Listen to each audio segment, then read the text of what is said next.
সে হয়তো জানতো না এই ভাত খাওয়াটা শেষ খাওয়া, এই খাওয়ার পরে সে আর খেতে পারবে না, দিয়ে দিতে হবে এই খাওয়ার বিনিময়ে তার প্রাণ।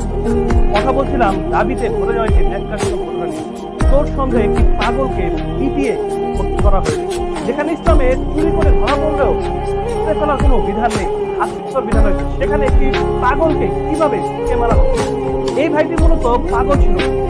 বরগুনার এই ছেলেটির নাম তোফাজ্জল।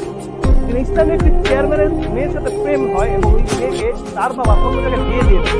সেই মাসেই তার বাবা মা মারা যায়। এই শোকে এই ভাইটি পাগল হয়ে যায়। সর্বশেষ তার একটি বড় ভাই ছিল যে তার দায়িত্ব নিয়ে তার চিকিৎসা করছিল, সেই বড় ভাইও মারা যায়। অবশেষে এই পাগল ভাইটি দুনিয়াতে থেকে যায়।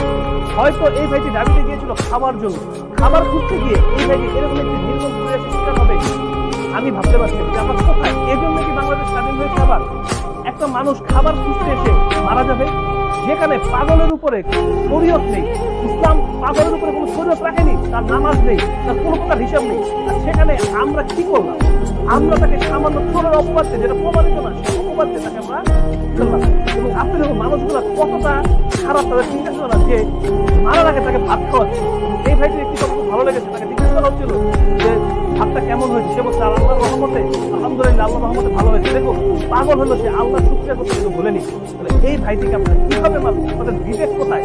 অনলাইনে আমি দেখলাম যে কোনো দলের কথা আমাদের বলছে, আমি কোন দল করেছে কে করেছে এটা দেখতে চাই, আমি দেখতে এই যারা করেছে কারণ আমরা তাদের মনুষ্যত্বটা কোথায়, যে একটা মানুষকে কিভাবে মানুষ পারে কে মেরে ফেলছে। আমি অবাক হয়ে যাচ্ছি, আমি চিন্তা করতে পারছি না। ভিডিওটা আমি দেখেছি, আমি দেখেছি, কতটাই অবাক হয়েছে এবং নেটে ঘাটাঘাটি করে আমি তথ্যগুলো পেয়েছি।